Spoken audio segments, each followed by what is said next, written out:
into another edition of Gas. I am Gresh. He is Jayson. And you were playing everybody and we're winning the game last night. The head coach is fighting people on the sideline. What do you got for me? I know you're a part of Tight Pants Society. No f***ing play is that a gimme, right?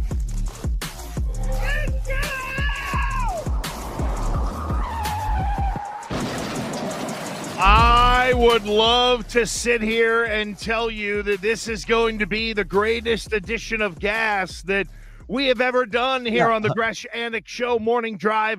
My man Boston Anik is down in sunny Florida, but this is not a joyous start to today's edition of Gas, Jay.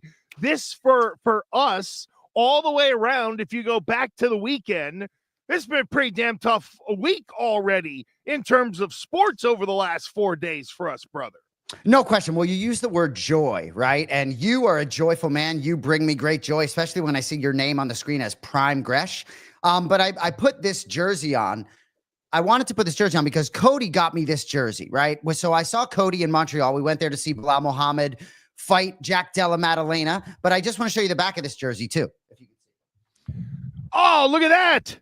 You got to rep yourself sometimes, playa. So Cody Merrow, producer of this program, producer of everything I've ever done, my brother, thank you for the jersey. I put it on in the once we went to the Open, I put it on so he couldn't tell that I was wearing it. Certainly representing Belal Muhammad underneath. Gresh talks about a tough weekend. Yeah, Belal, remember the name Muhammad, was unable to defend his welterweight championship in Montreal. It was a great fight. We'll get to that a little bit later, but yeah, I have certainly a friendship with Belal Muhammad. Our producer, Cody Merrow, does as well. Great fight. Congratulations to Jack Della Maddalena. The Muhammad camp had mad respect for everything that Jack Della Maddalena could bring to the table, both in the mental game, the physical game, the well-rounded mixed martial arts skill set. We'll talk more about that.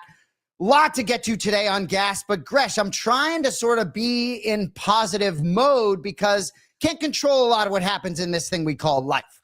No, you can't, but boy, oh boy, the Celtics would make our lives much more enjoyable if they would stop blowing leads. And then the most devastating thing that could happen to the Celtics happened to the Celtics last night, which is in their 121-113 loss to the Knicks in Game 4.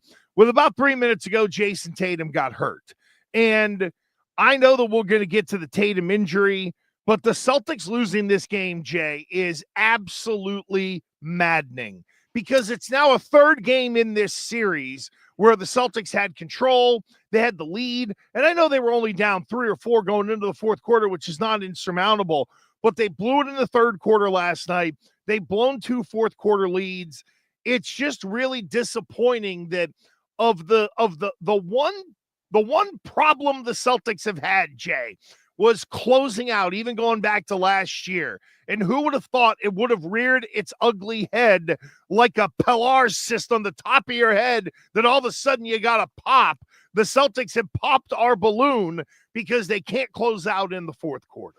Well, and I feel like it's been that way for a few years with this group. I hate to say it. I hate to use the term clutch, dare I say. But, when these games get close, you certainly favor the Knicks. I hate to say it. And we will talk about Jayson Tatum, but let's make it very clear. The Jayson Tatum injury, in my opinion, did not impact the outcome of this game. Correct. The turnover there by Jaylen Brown, gosh, that really did lead to the unorthodox injury. But they were going down 9 at that point with 3 minutes to go. And that game, in my opinion, was absolutely over. Now, what I will say, if we're talking about the series moving forward and Jayson Tatum was still a part of it, gosh, I think the Celtics, ironically, still live, down 3-1. They were down 3-0 to the Heat in 2023, came back to tie that series. Tatum did get injured in Game 7 there, too. But in an odd way, I still think the pressure may have been on the Knicks up 3-1 if Tatum was still in the series. But in this game, should I pull up the box score? 64 points in the paint to 32. It's like if the Celtics shoot well, yeah, they can look like world beaters. But gosh, man, the Knicks, everything in the fourth quarter was a layup. You got 4 guys with 20-plus points. Brunson, Cat, Mikal Bridges, OG Anunoby. You got Josh Hart, McBride. This roster is looking better, is getting better. Dare I say, looks slightly deeper. I mean, the Celtics are a little bit banged up. I could go on and on. Are the Knicks going to win the Eastern Conference? Are the New York Knicks really going to win this thing? What a difference a week makes. Last year, I made a statement on the show. Gosh, I'd like to have it back, that I could see any one of the teams coming out of the East except the New York Knicks. Well, I believe the Knicks are a far better team than they were a week ago. They talk about mixed martial artists getting 20 or 30% better when they win the championship. Whatever boot camp the Knicks have gone through in this postseason, I think the Knicks are a far better team mid-May than they were mid-April. Wow. Well, they figured out a couple of things. One of them is how to deal with the Celtics defense and their toughness. Yeah. Listen, Porzingis has not been as big a part of this series as I thought he would be, and that's a guy that New York really doesn't have anyone to match up against. But for as much as the Knicks deserve to be commended for the way they've played, Jay, I think a lot of this is still on the Celtics. This is attention to detail. This is not smelling your own farts when you get up 20 with 7 minutes to go in the third quarter and start to think that, hey, we have this thing as if they've arrived. That's one of the biggest mistakes to me that some of these championship teams or teams trying to win a championship can make. They get a big lead in the game, and the next thing you know, they think, okay, this thing's kind of sewn up. The other team will roll over. That's not the New York Knicks, and that's not Jalen Brunson. And I still don't look at Jalen Brunson as an all-NBA guy. But my goodness, he's shoving it in my face in a lot of ways because the guy was fantastic in game 4. And now, Jay, we have a situation where the Celtics are coming home.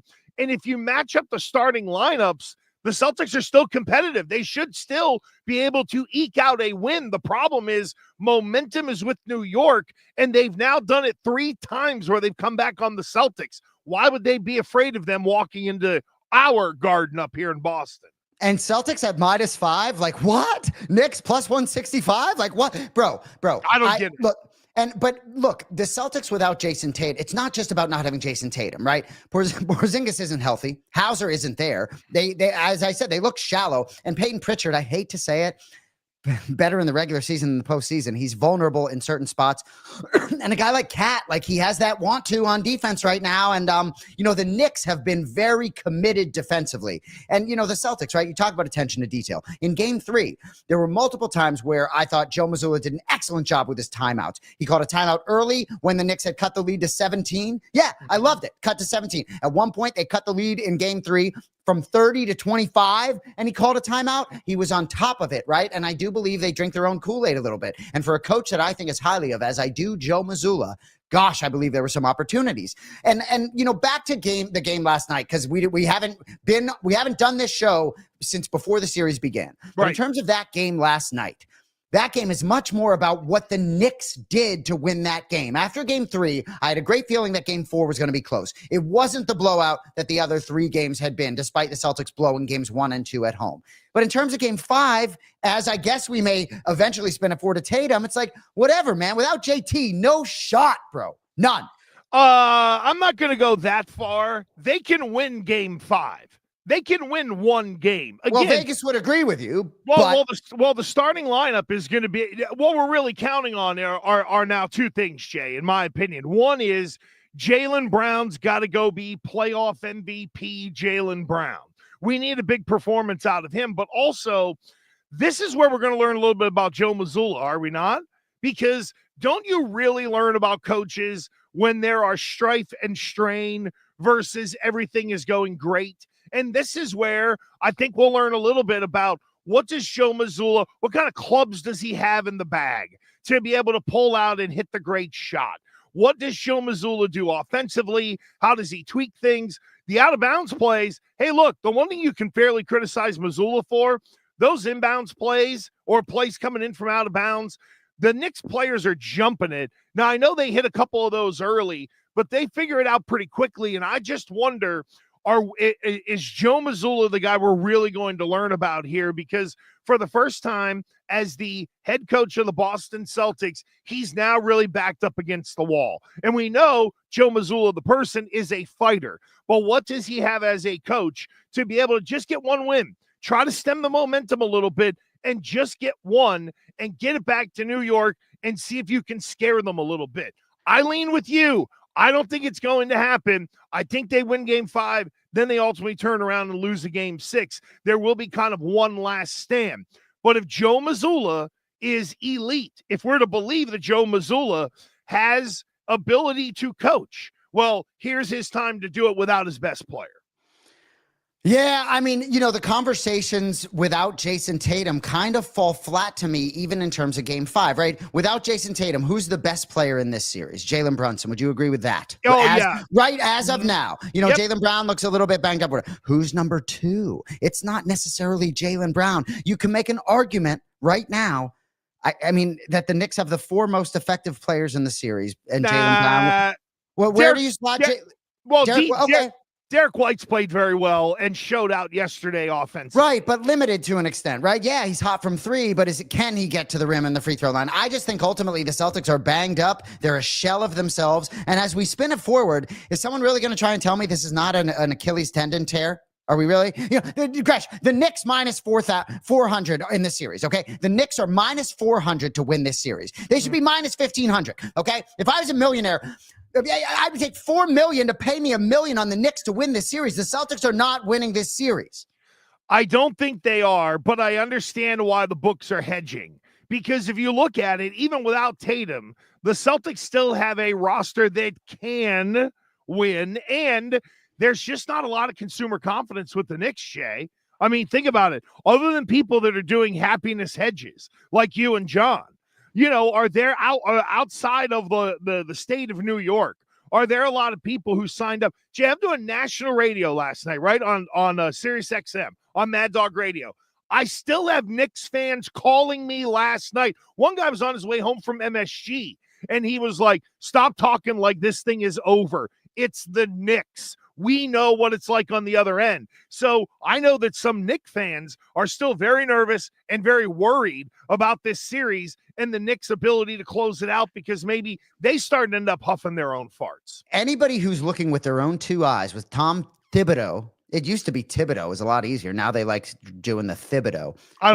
With him leading it, and those 4 guys at the top, and guys like Josh Hart and McBride off the bat, I don't see it in any way, shape, or form. I think the Knicks are getting better as the series goes along. As a Celtics fan, even if Tatum, if we hear something miraculous, I still do not expect them to, right? Like literally, you know how sometimes guys will like hurt their ankle and it'll look like they broke their leg, but then they're back the next game. It's nothing like that. There's just no shot. But even if it was, I like the Knicks. I'd be so confident as a Knicks fan. I played the Knicks plus 125 this morning down here in Florida, Hard Rock Bet, to win the Eastern Conference. I see the numbers maybe a little bit different on DraftKings. Look, Knicks fans can think all they want.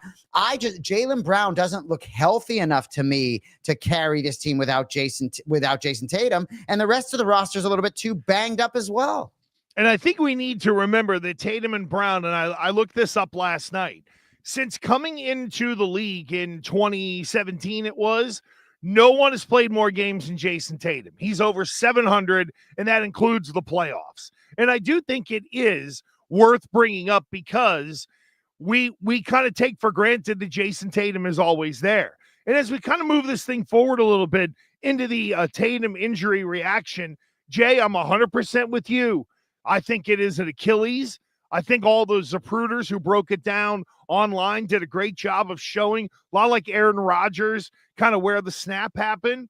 But look, this changes the franchise. And Jay, even though you and I are bickering back and forth on the whole, can they beat the Knicks? Will they beat the Knicks? Whatever. I think there are some real long-term ramifications to the Jayson Tatum injury, because let's remember, and Brian Robb of Mass Live, my buddy B-Rob, did a great job of this. So next year, the Celtics have over $225 million committed in payroll to 11 players. The luxury tax line is 187. The second apron is 207. If the Celtics do nothing to their roster and look at Tatum as a $54 million loss this year, they're going to pay $280 million in tax. $280 million in a year where you're not going to have your best player. And there's a little bit of a change in ownership. Jay, I don't normally overreact, I don't think, to stuff like this. I'm really nervous as to what is going to happen to this roster moving forward. Do they start to think of a big shakeup in plan that Tatum might be back come February or March? And there's the long-term questions on Jayson Tatum as well. I just think this injury could end up shaking up this franchise for the next 5 years, when I thought they were way closer to right than being wrong. You now remove Tatum out of this. There's trade wins all around. Somebody's going to get Giannis. Somebody's going to get better by getting that guy. So I wonder if the Celtics kick around. Do we look to maybe throw Jaylen Brown and someone in a deal and get into the Giannis sweepstakes and look to build their team a little differently moving forward? Good stuff there. And what I'll say, right, as a Celtics fan, and I love me some Jaylen Brown. Don't get it twisted. I just don't think he's fully right now. And I do agree. And I do think the all-pro, second team all-pro that put him in this sort of max player threshold, I think is somewhat borderline, right? I think he is a 1A or maybe a 2. But what I will say, Jayson Tatum's ability to recover from what we're assuming is a torn Achilles I'm so curious about that, because for this Celtics franchise, right, unless I'm mistaken, Jayson Tatum's going to turn 28 next March, right? Yep. So unless I'm mistaken, the Celtics future and even the future of this dynasty or Jayson Tatum's dynasty depends on one person, and that really is Jayson Tatum. Was having a pretty good ball game before he went out. So a couple things on that, right? Kobe Bryant suffered his Achilles tendon rupture on April 12th, 2013. 35 years of age, or just before 35 years. Underwent surgery, returned to the NBA court on December 9th, 2013, after an eight-month recovery period, right? We know that Kirk Cousins, Aaron Rodgers returned, right? Jamal Hill, Cody and I played in a basketball game with him, a UFC fighter, hurt his Achilles. It was July of 2023, returned and fought at UFC 300 in April 2024. I understand there are doctors and people will say, oh, he'll never be the same after this injury. That very well may be the case. But as an optimistic Celtics fan, he's 27 years old. I most certainly believe if he has, and he's in tremendous physical condition, at this age, right? If he's able to have a good recovery, there's absolutely no reason why he shouldn't be available for the stretch run next year to get involved and potentially run to the postseason. The idea that the Celtics would be trash next year with a roster close to what it is now, and not Jayson Tatum, I don't buy into wholly, right? You look at a team like the Warriors adding Jimmy Butler. Had Steph not gone out, they could have run through the postseason. Minnesota's the 6th seed or whatever it may be. So I do believe that there's a great chance that Jayson Tatum is playing in the postseason next year, even if he tore his Achilles last night. So as a Celtics fan, I'm not going to be upset about that. Their opportunity not to go back-to-back, that's always going to sting.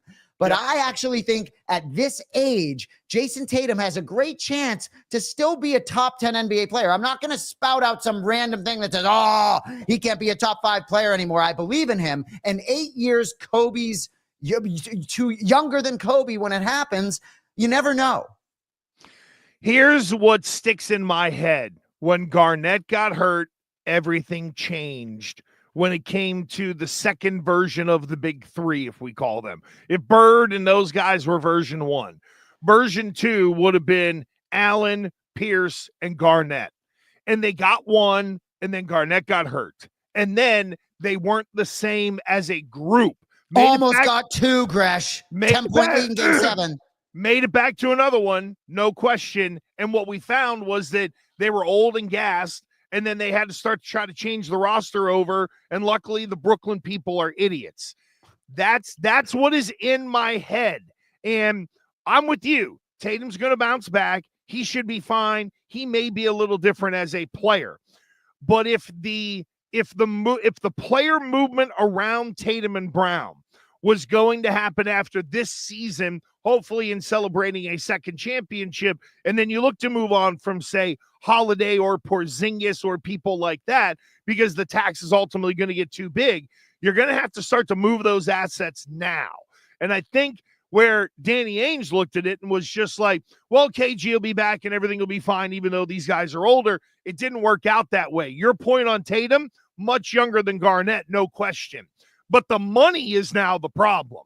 The money is now, and that's where I wonder, how do you go about trying to retool this roster a little bit? Because Tatum and Brown are both signed through the 28-29 season, and Tatum in 29-30 has a player option for $71 million, which is crazy. Now, he's 27 now, rehabbing. By the time he gets there, he'll be 33 years old, making $71 million. And that's where we have to be like, boy, hopefully the guy is still in a lot of ways worth that kind of money. I just wonder, Jay, my biggest fear is This new owner is going to come in. Now they have a reason to change. Now they have a reason to shake it up. Yeah, Kevin Durant proof that the Achilles wouldn't be the end for Jayson Tatum. I don't think anybody is ruling Tatum out. It's more the trickle-down effect of what's going to happen with the rest of the roster and how do they then move forward. Well, and I just believe so. Yeah, and that's a great point, I guess, from my standpoint, right? Because I really believe last night they were losing no matter what. This season, even going down 0-2, right? It was going to be a very steep climb to win a back-to-back title. So in a way, for me, I understand all the salary implications, and I understand that. But I think there's a pretty good chance Jaylen Brown is still walking through that door next year. And I think there's a really good chance Jayson Tatum will be back in the postseason. And sometimes I think you got to get down to come back up, right? Look at Belal Muhammad, right? So I think I really believe that I'm really optimistic on the future of this team despite this hiccup, and I think they'll figure their way through whatever the salary implications are. And yes, do I think perhaps I'd like to see them in the Giannis sweepstakes? Most certainly I would. But I really believe in Tatum coming back from this, and I will say, last night was one of the best games he's ever played. He is so valuable on the defensive end. I really think Joe Mazzulla has left so much to be desired in terms of certain matchups and certain things where I just don't think I think Tatum's been out there by himself in certain spots where just matchup wise, he's been on an island a little bit, where the Knicks had 4 or 5 guys going to the rim where Tatum was isolation and still getting high quality shots. But man, Jay, I think we've also learned that the Celtics are tough to a point. I don't know if they are New York tough, the way New York has played this postseason, where they've leaned on them, they've been physical against them. That's where I hope this team can kind of figure it out and add a little grit. I'm not saying they need a Draymond Green, but give me another one of those type guys, and maybe somebody who mixes in a little better with the starting lineup to provide just a little bit of edge. Because to your point, I feel like Mazzulla and the team, they'll do a lot of this with Tatum. Like, what are you going to do? Like, how are you going to bail us out? How are you going to fix this? If someone knocks somebody down in the lane, it feels like it's going to be Tatum the one to go over there or try to lead the way. Or maybe it's Al, who's not on the floor all the time. But I'm just now to the point to where I'm praying for a Game 5 win and that Joe Mazzulla shows me a little something different. Because, Jay, you're right. I think when it comes to the coaching and the matchups and timeouts and things like that, we need to remember that Joe Mazzulla is still learning as well. I mean, the guy's first playoff run was last year. So even though we took for granted he might not make mistakes, 2023 was him, no? Oh, I forgot about that. That was, and brought him back from the brink of elimination against Miami, and then Tatum got hurt. But, I want to talk about Kristaps Porzingis because you and I, and you in particular, have talked about him being the key to the whole thing. And gosh, he's such a key on defense too. He's just not himself, right? And so when you have Mitchell Robinson, who's been one of the best players in the series, I said it. He really has been. He's been so valuable. The offensive glass last night, I mean, not only were the Knicks incredible on the offensive glass, but every ball did bounce to those jerseys. It was just how it was going last night. But Kristaps Porzingis not being healthy on the defensive end, I could argue, has had more of an impact than him not being healthy on the offensive end. And Horford at this stage, unfortunately, is inevitably softer on the defensive side of the ball. And as much as I like Luke Cornett and think he's been underutilized in the series, he has looked a little bit vulnerable against those sort of tough bigs inside for New York. So that have a little more girth. So anyway, but brutal for JT. But I guess for me, I believe with every ounce of my being that Jayson Tatum is going to play a playoff game for the Celtics next year. So, hey, you don't always have to win championships in one certain way, right? In 2010, the Celtics were the 4th seed or whatever it was. So I'm optimistic on I'm buying Jayson Tatum's top 5 to 10 future still as an NBA player. And this is a moment for Jaylen Brown that he's been waiting for. Here's your opportunity. There's no JT. You can be the number one guy. Go prove it. Go show that you're not a Robin. Go show that you're a Batman. And if we can just get a couple of big-time games out of Jaylen Brown, just if anything, Jay, because the offseason is going to be nutty. I'm not advocating trading the guy, but if you're going to start to make choices and think of where we're going to spend money, there's going to be all the options that come up. I'd love to have Jaylen Brown ball out for about 2 or 3 games here A, it would mean the Celtics would benefit, but B, jack that value up and convince people that he can be a number one. Because you know what, Jay? Even you and I sit here right now, and it would be, he's a 1A. He's not a Tatum. He's a Jaylen Brown, which means you're, down with some of the guys like Halliburton and people that are trying to break through, even though JB already has. But well, and the foul trouble certainly impacted Jaylen Brown. Very good stuff 100%. About potentially him increasing his value. Gosh, I hope he stays in a green uniform. But I don't know. Even if the Celtics find a way to squeak out a victory in Game 5, which I love the Knicks in Game 5, I think if the Celtics go back to New York, they get absolutely fucking pounded in Game 6. I'm telling you, it ain't happening. My focus is on Jayson Tatum's recovery. Okay, and that is good. I know our hit rate has been horseshit the past week, so maybe that continues and we find ourselves talking about a Celtics in 7. How are you now? What do you mean our hit rate has been shit? Well, I'm sure that we're going to play a little clip later on how we were all over Belal Muhammad to be big winners and things like that. And nope. All over Belal Muhammad to be big winners. I'm not telling anyone to bet on anything. Belal Muhammad's a close friend of mine. And we play the clip later. I think we talked about. Well, we'll see our clip, but our clip doesn't indicate anything. I understand that maybe you had a little bit of hard-earned American dollars on the Belal side versus the JDM side, but it wasn't right. But it wasn't as if we were telling people that this was the slam dunk of the universe. Unlike the New York Knicks, go bet on, if you have any money, anybody that has money, go bet on the Knicks to win this series. Lay the big number. Your wife will thank you later. Well, it's already too late now. The value's been sucked out of it. As Cody put in the chat, our hit rate on Celtics futures may be LOL. But look, at the end of the day, you're pushing back. I'm not in it. Don't tell me nothing about a bad hit rate. I got receipts, and I'm not even getting into happiness hedge. My brother and I have made a boat on the Knicks, obviously. No, that's what I was going to say. How are you now handling the happiness hedge going into Game 5 and or a Game 6? Scott Van Pelt coined the term happiness hedge versus emotional hedge, and I liked it. I don't like it anymore. There's no happiness. I'm on the Knicks last night, scrambling to place bets on them on the money line live, just because I know inevitably it just felt like that was the way it was going to go. But yeah, I have some, if the Celtics win Game 5, my brother's going to do quite well. For those of you who haven't seen the show before, my brother and I bet against Boston teams with the hope of purchasing victories for the Boston teams. So we've bet on the Knicks in all sorts of different ways to win the series. I could go on and on, but yeah, I was on the Knicks last night. I'm on them +5 in Game 5. I'm on them +165. I'm on them +125 to win the Eastern Conference. You know what's going to happen to me, Gresh? I have the Indiana Pacers 42-1 to win the Eastern Conference. That's going to dump, right? I have a Knicks ticket in here, 12-1 to win the championship. That's going to dump, right? So the Knicks are going to get to the finals and probably lose. So I won't hit my money. But yeah, are the Knicks going to win the championship? I mean, Bostonians can't be thrilled today. Well, it all depends on who's on the other side. Quite honestly, if it's Golden State, I think Golden State, New York matches up better against them than they do, say, Denver. So it really, who's coming through on the West? Because I'm with you. I think it's going to be Indiana and New York in an Eastern Conference Finals. And then, which matchup do we get? Do we get the old guys in Denver and Golden State? Or do we get the youngs with SGA and Ant-Man pushing through with Oklahoma City and Minnesota?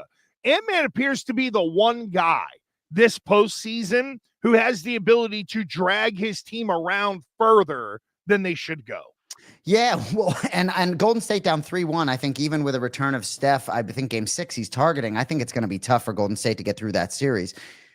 But gosh, I mean, the fact that we're even talking about this, but I think the Knicks, I said this earlier, I think the Knicks are a much better team on Tuesday, May 13th than they were a few weeks ago. I don't look at them the way I looked at them even a week ago. I absolutely, dare I say, love the roster. And I think Tom Thibodeau, as a defensive coach, I think he's done miraculous things. I mean, there's not been a lot of room for the Celtics to operate down the stretch of those games. And when you have a guy like Jalen Brunson leading in that fashion, every time the ball leaves his hand, it just doesn't feel great as a Celtics fan. And the Celtics, even when they're shooting well, it's all 3-point shots. So inevitably, the law of averages, they ain't all going to go in. And you got to give Leon Rose, the guy who's running the Knicks, credit. He was an agent, and I thought, oh, here's just some, a-hole that knows Jimmy Dolan, another a-hole. But he's done a good job, and you look at all the picks they give him from Mikal Bridges, and you could argue that if you're going to move away from, say, the superstars in the series, if you take out Brunson and you take out Tatum, who's been one of the more impressive guys in this series, it's been Bridges. So those draft picks look like they were worthwhile capital to give up to find a guy that has clearly been what I thought Porzingis would be in beating New York is what Bridges has been in beating Boston. It's a great comp. He brings it on both ends. He heated up at the end of game 2 and was the reason they won game 2. He hadn't had a point until the fourth quarter. I think maybe 15 points the fourth quarter, lit it up there. He's been great ever since. It's exciting for Knicks fans. Can we talk about the Red Sox so we can stop talking about the Celtics? Yeah, because I got to. I'm going to lose my mind. No, and John Henry actually showed up as owner this past week where, I don't know, there must have been an open leg on a private jet somewhere for old John Henry to jump on and go to Kansas City and have a conversation with Rafael Devers, where then, if I've got this right, no one who was in the room came out and spoke on what the conversation was about. I think we heard from Breslow where it was a positive conversation and things like that. Jay, I don't know how to take this. The fact, I don't know whether to be like, wow, John Henry got off his ass and actually tried to be an owner. Or, man, Rafi Devers effed up so much, he caused John Henry to get off his ass and actually have to try to be an owner for once and go talk to a player that he gave a butt ton of money to in, by the way, a very reactionary way. Let's all remember, Rafi Devers got his contract in part not because he was the best player on the roster. He got his contract in part because they screwed the pooch with Mookie, and that was a way to make fans happy. So it wasn't like there was a lot of history where you said, man, this is a person and a human and someone that I know will do the right thing that I spend money on. It was, holy Jesus, we didn't realize people would be this mad at Mookie. Let's turn around and sign this guy. I agree with all of that, but I still actually like the contract. I like the stick, and I think the contract in this age of sports doesn't age that poorly, right? Mookie's contract looks like a crazy bargain, some due to the times. But what I'll say about John Henry coming down, right? My uncle, who I ran a business with for many years, I love his expression. He said, you have to break eggs to make an omelet. Right. And I love nipping it in the bud right away.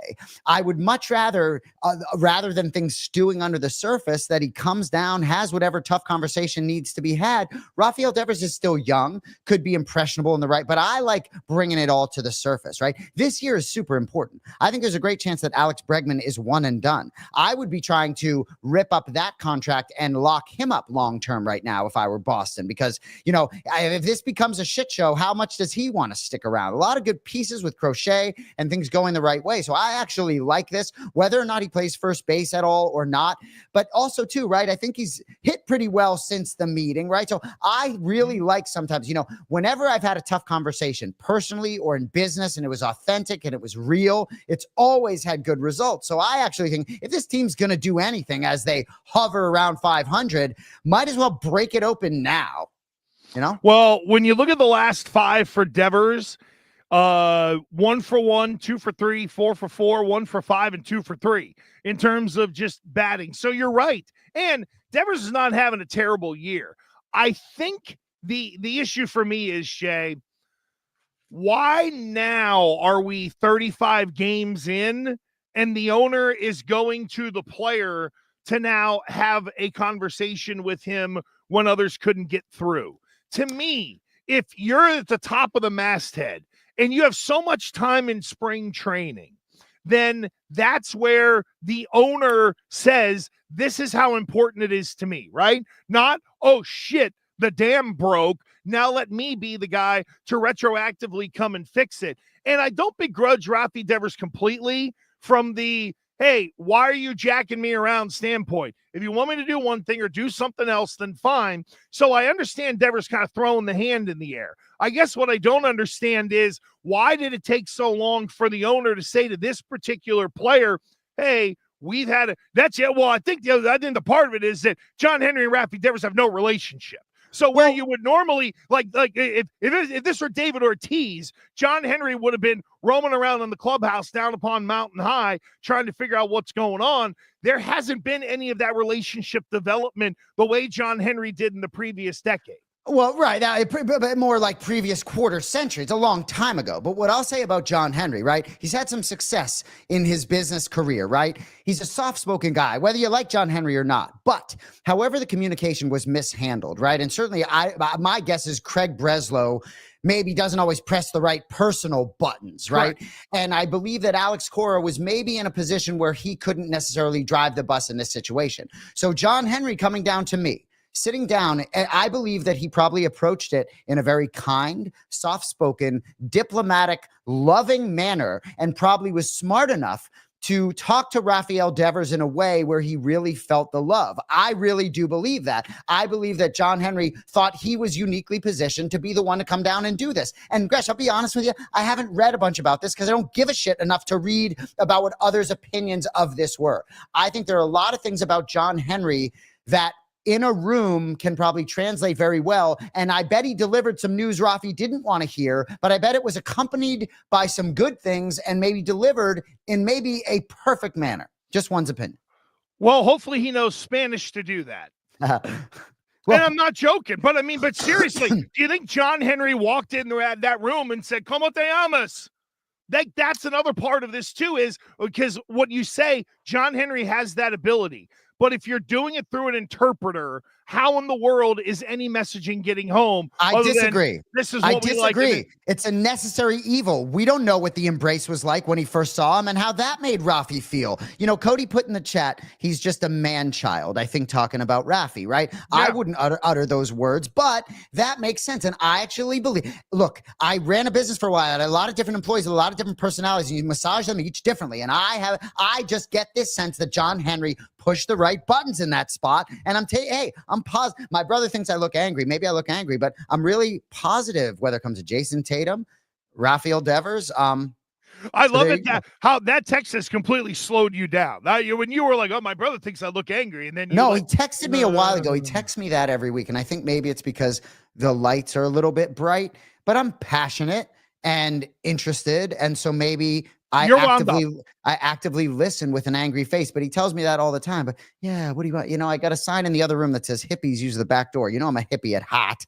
But so what do you think about Bregman? I'm telling you that I would be really trying to throw some money his way right now and make sure we don't need to have those conversations at the end of a missed postseason year. Yeah, I think the Red Sox tried to, and that's why they're in this year-to-year deal with him. Because they just, again, they just want to. The one thing about John Henry and how he's made a part of his money that doesn't work in sports is the hedge. It ain't a happiness hedge, right? His hedging is more hedge funds. It's different kinds of hedges, right? But there's something about, I can't believe this minute of a thing got to this point, to where the owner had to fly to another city to try to sit down and talk to this guy. Minute of a thing. What do you mean? Meaning that these expressions of, "Hey, Rafi, here's what we would really like you to do," should have been done and handled in spring training.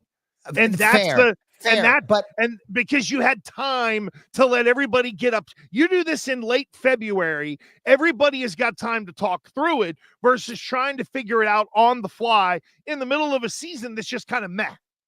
I agree with you, but I think it's anything but minor when it comes to this type of dollars for your major guy who is being taken off the field, regardless of his defensive performance. So I could argue it should have been handled before spring training, but I do think it's major. And, you've talked about Casas. Dare I say, in a way, could that be addition by subtraction? You're not a fan in terms of the clubhouse, right?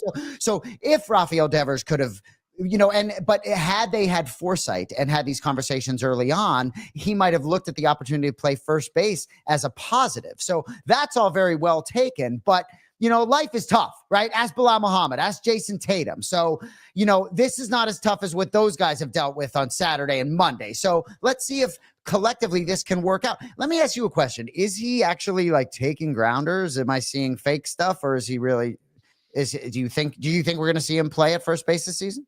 I think the best we're going to get right now is whenever there's the crossover in the NL ballparks, then it becomes David Ortiz. And maybe that's where we end up seeing Devers at first place. They get the DH now. You're right. I forgot the DH in the NL. So, no, we're never going to see him there because he's being a bitch. And, I think we will. They screwed up. They gave him a contract based on fan reaction, not this is our franchise player. But I don't think that. I don't look at that as a screw up because of where I think the markets are going to go and because I believe in the stick. How old is he? I mean, he's still growing. I still think as a human. Well, how old is he? Cody, you can put it in the chat, right? Your brain gets fully developed at 25, but I think there's something like I think he's a vulnerable guy. He's 28. I think he's a little bit vulnerable. I think he's a little bit emotionally immature. And those things can change, right? I'm 18 years older than him. I think it's different. So I don't know. I agree with your point about the contract, but I think to a certain extent it was necessary. And he looks good on that lineup card next to Alex Bregman. That's for sure. Yeah, he does, and we'll see what happens with Bregman. Like you mentioned, the Bregman thing will be interesting. Does he keep rolling? That's the other part of it too, because as it has been noted before by the great Steve Buckley, the Boston baseball experience is something that is completely different. All right, so we know we got about 20 minutes left, and tomorrow is going to be a joyous day. Tomorrow, Jay, you are guaranteed to have a good day because at 8:00 tomorrow night, the National Football League is going to grace us with the 2025 NFL schedule. And the Patriots have a bunch of beatable teams, regardless of when they play them. To me, there are good matchups already for the Patriots in the one revenge game. I don't know if there's one that you would have circled on the calendar, Jay, but I think for some fans, considering Vrabel was voted into the Patriots Hall of Fame, so it's already established how much fans really love this guy, that game against Tennessee for New England, it'll be really interesting to see not only how the team reacts, but is that going to become the fan rallying point around a guy like Mike Vrabel once again, where there's a little ownership? Like, I'm starting to think that if you're hearing from Patriot fans that it's Vrabel, that's my coach. That's my guy. I like that dude. It feels like there's ownership being taken of this year's team. Oh, without question. Have you seen any of the Forged in Foxborough teases? So the Patriots are going to have sort of a Hard Knocks documentary. You know, Mike Vrabel's bringing guys to the front of the room and sort of lining up against them. He brings a guy down. Forgive me. I think Caden Wallace, or if I get the name right, he's asking him, "You've been lifting this offseason?" He brings him down and tries. I mean, like, dude, he's throwing on a jersey at practice. Give me all of this. But I will say, right, between Belal Muhammad and the Boston Celtics, they've killed my Patriots buzz a little bit, if I'm being honest with you. No, I don't want to say they. Right, my Patriots buzz has. Yeah, this is what I'm talking about. Good, Cody. We'll keep this round. But my Patriots buzz has been killed a little bit. It will be through the roof. But Gresh, we talked a lot about the Patriots schedule prior, and I love that you isolated the game at Tennessee. I think the fans will give them a great reaction, but I think the Patriots schedule is very, very winnable, and that excites me more than any one game. Look at Mike Vrabel though here, right? And what he was originally, Mike, I think the guy didn't push against him, but then when Mike started to push, I think he pushed back. And but Mike Vrabel was just talking about, he got up there. He's like, we're not doing anything like we used to do it. We're going to be in this with you. I really believe that these guys are going to feel so comfortable in their own skin. His ability to get the best versions of these guys out of themselves. To me, it's all going to come down to the guy over this shoulder, Drake May. It's going to all come down to Drake May. I have so much confidence in Vrabel being able to round out everything else and to use your term, bring it up to par. It's if D May is ready for this jump. Well, it's interesting because I was like, wait, Belichick? What, is he back? Oh my God. The best thing. Did I say Belichick? No, you didn't. You didn't. You pointed at the North Carolina thing because of Drake May, and I went the Belichick road on you. Oh, okay. But I think the greatest thing that happened to Mike Vrabel was Gerard Mayo, because it was almost like that degree of separation. Because let's be real, there's no way Mike Vrabel will have come up with his own philosophy and ways of doing things without taking a little bit from everybody that he coached. A little bit of Urban Meyer, a lot of Bill, you know what I mean? No and then doubt. he's done it himself. So I do think there would have been guys that would have been like, wow, Bill did this. Now there's that degree of separation from Dopey Mayo to where when Vrabel comes back in, it feels like a real adult has kind of walked back in the room. And Jay, that number at 7.5 on the Patriots right now, 7.5, 8, 8.5, it's in that kind of neighborhood, right? I'm over the 7.5 because I think now and watching the stuff from Will Campbell, every bit of video I see from Will Campbell, I absolutely love. And I hope I'm not being hoodwinked because I think you and I share a real affection for the kind of person and the style of player this guy really is and the imprint he can put on this team. Oh, without question. And I really think it's so funny. I was looking back at some old clips today of different things and how the Patriots threw up all over themselves and took them out of the Travis Hunter sweepstakes. But gosh, I hate to say it, but I feel as though in the same way that I think Ben Johnson would have been a good coach, I'm glad that they ended up with Mike Vrabel. And while I think Travis Hunter may be a world beater, I'm really glad they ended up with Will Campbell. I really am. And I hate to be, everything happens for a reason, but gosh, I feel like they need the leadership of Will Campbell desperately to sort of be that coach in the locker room, even as a rook. I just think it's going to be a super exciting season for those of us that put the NFL on a pedestal. Well, and even just looking at the 2025 opponents right there, you're going to get the teams in the division, and the Jets are going to be lower than the rent on a burning building. We have no idea what the hell Miami's going to be. Like, is Miami going to be a 7-win team or an 11-win team? I don't know. Well, and right. And even despite these sort of lower level opponents, right? You could talk about fighters that were more worried about themselves than their opponent. And that's kind of how I feel about this Patriots team. Because oftentimes these schedules, maybe the toughest schedule on paper, oftentimes can end up becoming very weak with injuries or whatever. But I really believe it's about them. Right? I think they're going to be good enough that whoever's coming through that door, I think the Patriots are going to get better every week. I think they're going to get better as the season goes along. So for me, it's more about them improving but I do think some of these other teams taking some steps back too. No, it's interesting that you say that because if the kid starts to play well early or the offense starts to come together early, I think the defense will be ahead of the offense clearly. Veterans over there, you know how to get those guys kind of up and going, and you got some special players. Gonzalez is as good as anybody in the league at corner, but offensively it is, what do you become? That's why for me, Jay, I look for some of those sick animals. Like, for example, I'm just looking at the schedule right here. Say you lose on the road to Miami, right? But you end up beating the Jets, Carolina, New Orleans, and Tennessee. That puts you 4-4 on the road and almost, in theory, would automatically get you into a playoff discussion because you're at least 500 on the road. You're not loading up on just home games and things like that. And even some of the home schedule, I'm not afraid. Raiders are better. I'm not afraid of them. I'm not, like what? Here's another one. The Steelers, roster-wise, the Steelers are probably a little further ahead than New England. But who's their quarterback going to be? Is it going to be Will Howard or is it going to be Aaron Rodgers? That's a big mitigating factor in what could be a season-tilting win for New England. No question about it. And part of what I really like about this schedule is that there aren't any games that I look at there are a couple that are just, oh, no, they're not going to win that game, right? At Bengals, at Ravens, I would pencil in losses, maybe at Bills, if we're penciling in a schedule, right? But it isn't littered with those types of games. So I think there are a lot of winnable games on this schedule. But anyway, I want to shift out of football, a couple little random things as we get out of here.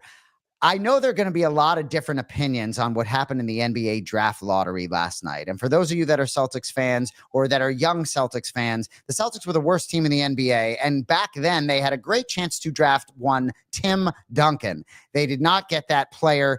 Things have, it affected the franchise, maybe even more than this Achilles tendon of Jayson Tatum will. But last night, given everything that happened this season with Luka Doncic being traded to the Los Angeles Lakers, the Dallas Mavericks had a 1.8% chance to win this draft lottery. They win this draft lottery remarkably, right? Because they were bad enough with the Kyrie Irving injury to not sort of get in the postseason. So they were in this lottery. They get the number one pick.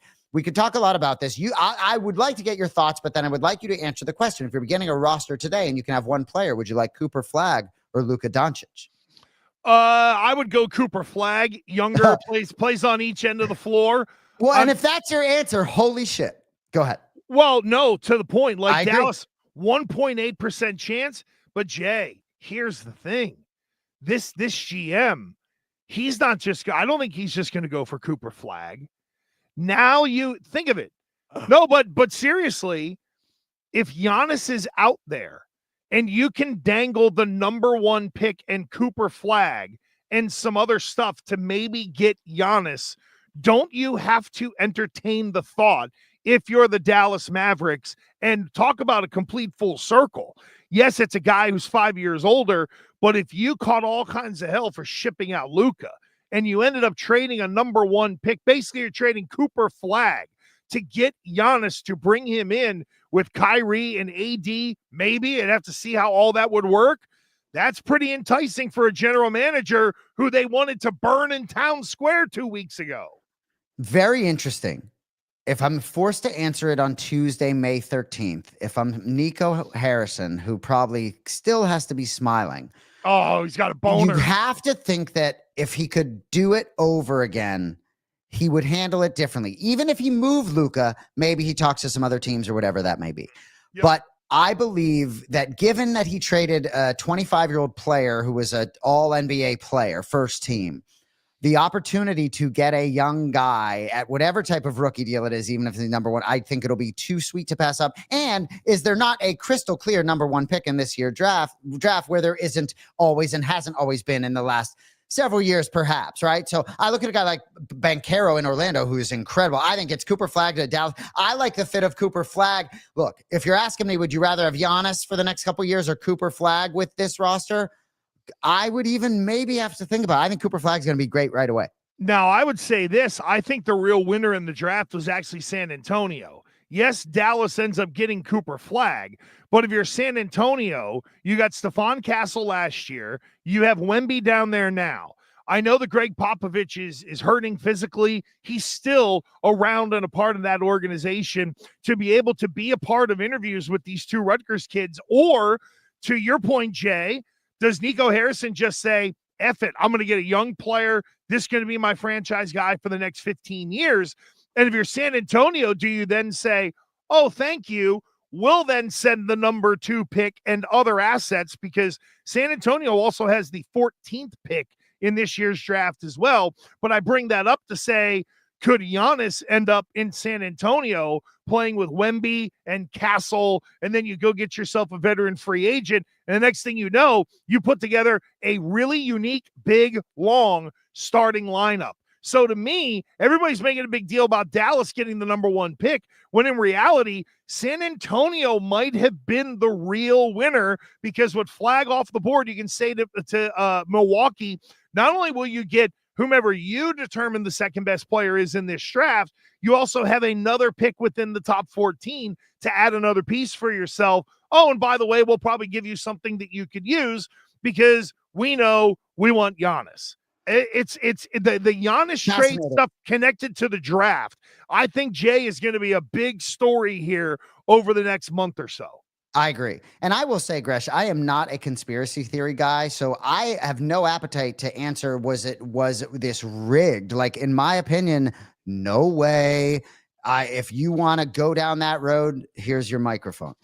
Yeah, I'm not huge into the lottery being rigged, but the NBA also doesn't help itself by not being just a little more transparent in the process, right? Like when the Celtics were going for the number 1 pick a bunch of years ago, I learned a lot about kind of how, so they draw that thing like 45 minutes before they even go to air so that it can be checked and all that stuff, right? So like, if I remember correctly, they sent Tommy Heinsohn down there, did the Celtics in what was, whatever in the aughts that they sent him down there. And Tommy's like texting back being like, yeah, we got this pick. And everybody was devastated before you even watched it, because it was, those people in the room were kind of figuring it out. And it's like, don't say anything.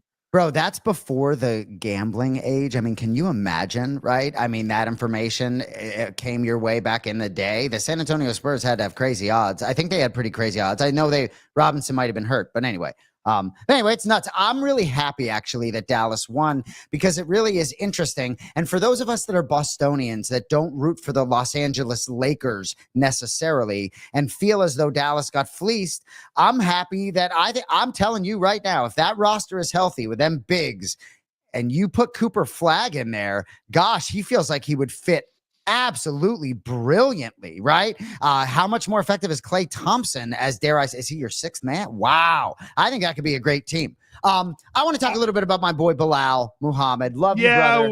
We got to...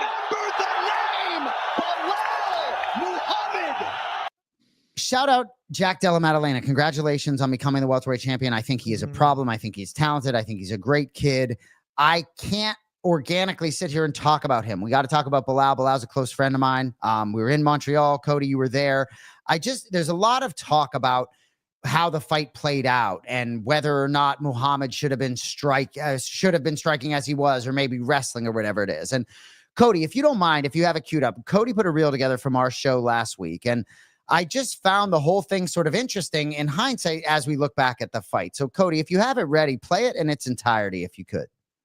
Stacked, but I just want to talk about the main event a little bit. Belal Muhammad, Jack Della Maddalena. Belal said on the Anticonforming podcast, everybody talking about Jack's striking. What about my striking? Belal talks about, and I don't know if he's serious or not. I'm close to him and I don't know this. If he wants to strike, he says he's just going to strike him. Maybe not even try and take him down. What I said to my brother, John, this morning, which to me is the key in this fight, is really physical strength. I believe if that fight goes to the ground and Belal is just listen to you coming up here, Gresh, man strength, that will dictate this fight. And how does Belal test that? Like, does he wait around before he really starts to get into that? Like, that to me, the first round and how Belal attacks will be very fascinating to me, because to your point, Jay, if he starts to feel the strikes, does he not abandon it, but maybe wait around, or maybe even two before he starts to try to shoot and take him down a little bit? So with that context, right? And Gresh, what you said, I mean, exactly. I think waited till the bodies were a little bit maybe too slick to start to try to hold him down there or wrestle the way he would like to. So fascinating, right? And I hate to say it, but I knew, and I can't wait to talk to Belal, because you can be sure he'll have many thoughts on this. He has as good an IQ inside the octagon as anyone. But Brendan Schaub, I thought, had some interesting comments that were maybe a little bit against the grain, right? I could give you names of 15 fighters that, why isn't Belal wrestling? Why didn't he just take him down early? Why didn't he make it dirty? Why didn't he get in close? But Brendan Schaub sort of alluded to the fact that JDM sort of forced him into his game. And I quote, it wasn't a case of Belal not shooting takedowns. It was more of JDM forcing Belal to stand up and trade.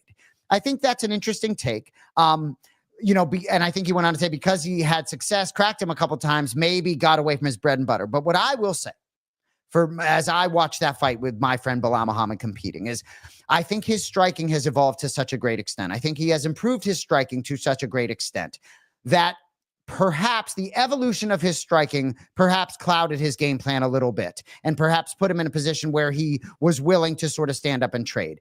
There were certain kicks he threw in close that he looked very flexible. Belal was able to sort of do things that I had maybe not seen. I thought his strikes were more versatile than they had been before.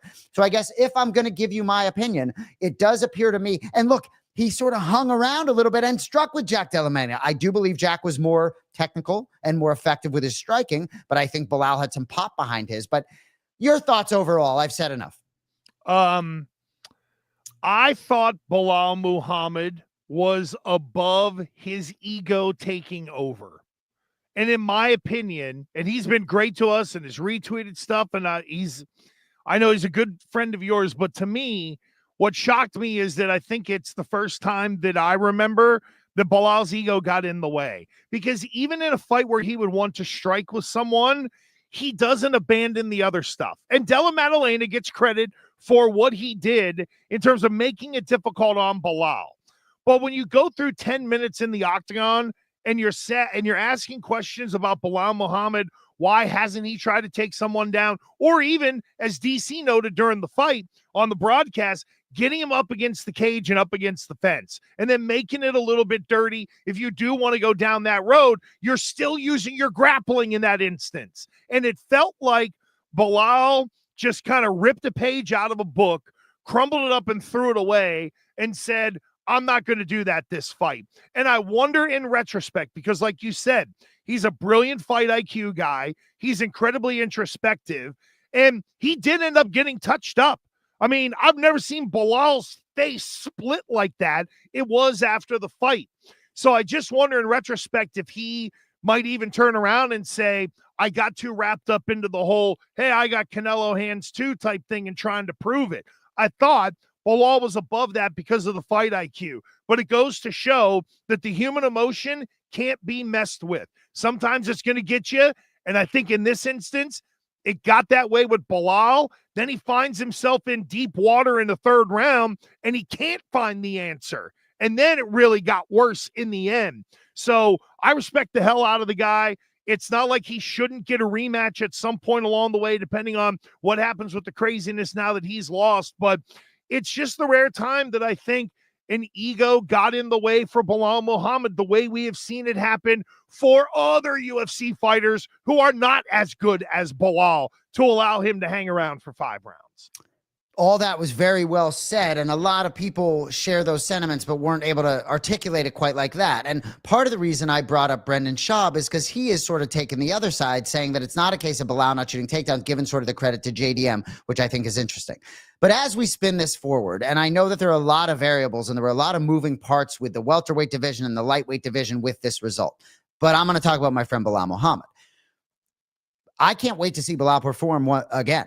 And there are certainly situations where a champion in this spot, a 5-round war fight of the night, would have earned themselves an immediate rematch. I'm not so worried about that. I'm looking forward to watching Belal compete again. However many fights he needs to win again to put himself back in this championship opportunity, so be it. But I've said this over and over, and I believe this in my core. Belal's exactly 10 years older than me. I'm going to be younger than me. I'm going to be 47 in July. He's going to be 37. That number with Belal means less to me than the number 37 would mean to a lot of people, right? Started training MMA at 23. Started lifting a little bit later in his life. I believe his window of his prime is by no means closed, right? The staph infection at the end of last year, did that put a different ceiling on his cardiovascular base long term? I don't know. I don't know how he felt physically. I think I'm going to learn a lot because Belal certainly keeps things close to the vest as the fight plays out, or excuse me, as the fight gets closer. But I really believe that he will be back. And ultimately, I think he's going to be very difficult to beat in his next fight, no matter who that is. And if Belal Muhammad wins his next fight, I think there's a great chance that he's either in the title eliminator. A lot of people think JDM is going to keep this belt for a while. Well, if he does, I think Belal Muhammad will be heard from. I really do. Yeah, I'm one of those who does not think JDM will hold on to it very long. That's just me. But let me ask you this. Do you think Belal gets back into the octagon before the end of the year? I know the lip cut was pretty bad. There's some things, going on in his life.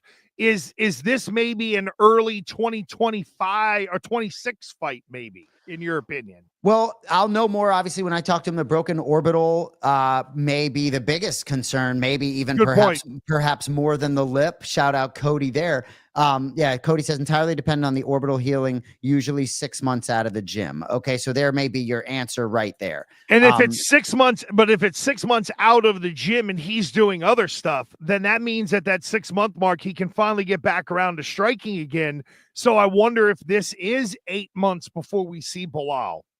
Well, so it says it's like 4 months, no contact. And so I guess the bottom, Cody said, I think December. That's what I was going to say. But Cody, if you're saying, and I quote, entirely depend on the orbital healing, usually 6 months out of the gym, then I don't want it to be December. And I would tell him, as now I'm starting to say, as his friend, Belal, let's start looking at 2026. Shavkat's returning in 2026. Maybe you do that fight. But either way, I have so much respect for Belal Muhammad, and I got to spend some time with him during the week. And gosh, a lot of us are nervous until we get around Belal Muhammad, and then we're just super confident. I am really interested to talk to him, and I hesitate to speak as his friend until I talk to him because of how bright he is in terms of this whole approach. But, Lou Taylor messaged me saying sort of, really tough fight on an off night. And I think some of it could be as simple as that. I think a little bit of an off night for the champion. But you can't take that belt away from him. I know we're off the rails a little bit here. What's up, No, Bone? we are, and I know Bone wants to jump in, and he had a great night in Montreal and all that stuff. But, from the from the remembering, remember the name Belal Muhammad, people will. He was a champion. And look, if this was the shining moment, he got to go, he walked the aisle as a UFC champion. If this is the only one, the guy still made it at such a goddamn high level, right? Like, you can't take that away from him. If the worst thing that happens to Belal Muhammad's fight life is that he didn't defend a championship that he went out and rightfully won, then, oh boy, that means he's like a lot of people. But where he isn't like a lot of people is he was good enough to win the championship in the first place. So for us, because we're feeling it, there's a lot of slow singing and flower bringing for Belal right now. But at the end of the day, the guy accomplished the fucking goal, which is to win the championship. Bingo. And even if it didn't go great, he still punched that ticket. He proved to himself he was one of the best in the world at one point in time. He didn't just go to the Super Bowl, went to the Super Bowl and won it. Correct. So, and I genuinely believe he will be back in that arena again, Cody. Well, isn't that so contrite, right? It's like, we saw it with Anthony Smith 2 weeks ago, and it takes somebody's retirement or them to leave the sport for them to finally get their flowers. And it is unfortunate that now everyone is out. Bilal's a warrior. He gave us this amazing fight, and it's like, well, he's always been that guy. Where was this before? But to your point, Gresh, Belal Muhammad, and unfortunately, you don't want to jump right into this after a fight, right? Of, oh, well, you can never take that away from him and what you've accomplished and this, that. But Belal Muhammad is a champion far more than the UFC could ever bring him. He has changed my life and how I think about the world, just in what he's done for the people of Palestine. To meet all the people, I met probably 50 people that were there to support Belal Muhammad, from Houston, from California, from Chicago, from so many places in the world, that they weren't there to support a fighter. They were there to support a man. And that, to me, is what is important about Belal. And everyone wants to, have their 2 cents on the internet, and it's easy to watch a sport and not have any connection to it. But to me, and because this is a public platform where I can say it, Belal has done more for my life outside of the octagon than in. And whilst I will always be a fan of him, both as a man and as a fighter, those things to me are what I will always remember. I was in attendance at the event. I, of course, wish that the main event had gone a different way, but I will always have the memory of sitting there with my 87-year-old grandfather watching the fights, in Montreal. I'll always have these years of memories of being with Jayson and being with John and being with Belal. So overall, I haven't even rewatched the fight. I'm sure neither has Jayson, but that's what I wanted to say, is that Belal Muhammad will always be a champion to me as a man, and that means far more than any athletic accomplishment. And Gresh, I'll let you get us out of here, but I'll just say, anyone who, if you're talking about Belal Muhammad, the man, there are a couple moments from this week. Go look at how Belal Muhammad was with Ian Gary's son. Go watch that interaction. That's Belal Muhammad. Did anyone see Belal Muhammad with George St. Pierre?